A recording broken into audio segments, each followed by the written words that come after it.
Hi hello പുതിയൊരു വീഡിയോയിലേക്ക് സ്വാഗതം. വെയ്റ്റ് ലോസ് ജേണിയിൽ അല്ലെങ്കിൽ വെയിറ്റ് മെയിൻറ്റെയിൻ ചെയ്തു പോകുന്ന സമയത്ത് നമുക്ക് ചിലപ്പോൾ മടുപ്പ് തോന്നുന്ന ഒന്നാണ് സലാഡ്. അത് വെറുതെ ഉപ്പും കുരുമുളകും ഇട്ട് കഴിക്കുന്നതിനേക്കാൾ നമുക്ക് ചെറുതായി അരിഞ്ഞിട്ട് അതിൽ പുതിയ രുചികളൊക്കെ ചേർത്തിട്ട് മടുക്കാതെ വീണ്ടും വീണ്ടും കഴിക്കാൻ തോന്നുന്നൊരു ടൈപ്പാക്കിയിട്ട് ചെയ്യാം. അപ്പോൾ അതിന് വേണ്ടിയിട്ട് ഒരു കഷ്ണം സവാളയും ഒരു കഷ്ണം ക്യാപ്സിക്കവും അരിഞ്ഞെടുത്തതിന് ശേഷം അവക്കാഡോ ചേർക്കുകയാണ്. അവക്കാഡോ കിട്ടുന്ന സമയമാണെങ്കിൽ ഇത് ഈ സലാഡിലേക്ക് ഇട്ടാൽ അടിപൊളിയായിരിക്കും കേട്ടോ. ഇനി അവക്കാഡോ കിട്ടാത്ത സമയമാണെങ്കിൽ ഇതിന് പകരം ഒരു കോഴിമുട്ട പുഴുങ്ങിയത് മുറിച്ച് ചേർക്കാം. പിന്നെ രുചിക്ക് വേണ്ടിയിട്ട് ചേർക്കുന്നത് മല്ലിയിലയാണ്. മുൻപ് നമ്മൾ ഇതുപോലൊരു സലാഡ് ചെയ്തിട്ടുണ്ട്. അതിനകത്തേക്ക് പുതിന ഇലയായിരുന്നു ചേർത്തത്.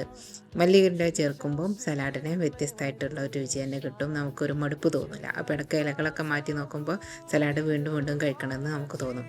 പിന്നെ ഇതിലേക്ക് പ്രത്യേകമായിട്ട് ഞാൻ ചേർക്കുന്നത് ഇത് കടലയാണ്, ചുവന്ന കടലയാണ്. അപ്പോൾ അത് 12 മണിക്കൂർ കുതിർത്തതിന് ശേഷം 8-10 മണിക്കൂർ മുളപ്പിച്ചെടുത്തതാണ്.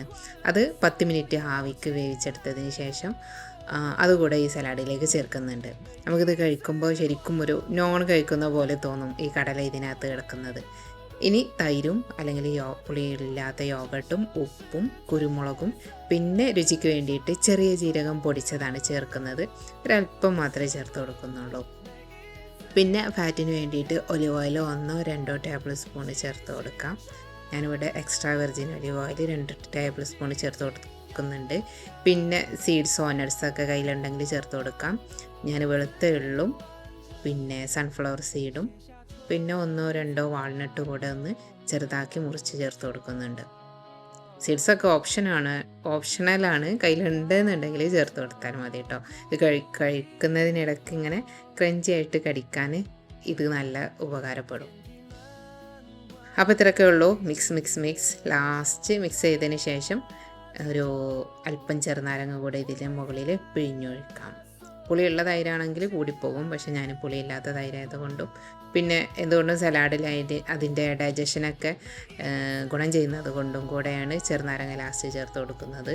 കുരുമുളക് പൊടിക്ക് പകരം വേണമെങ്കിൽ പച്ചമുളക് ചെറുതായി അരിഞ്ഞ് അതുകൂടെ ചേർത്ത് കൊടുക്കാം. അപ്പോൾ ഇത്രയൊക്കെ ഉള്ളൂ.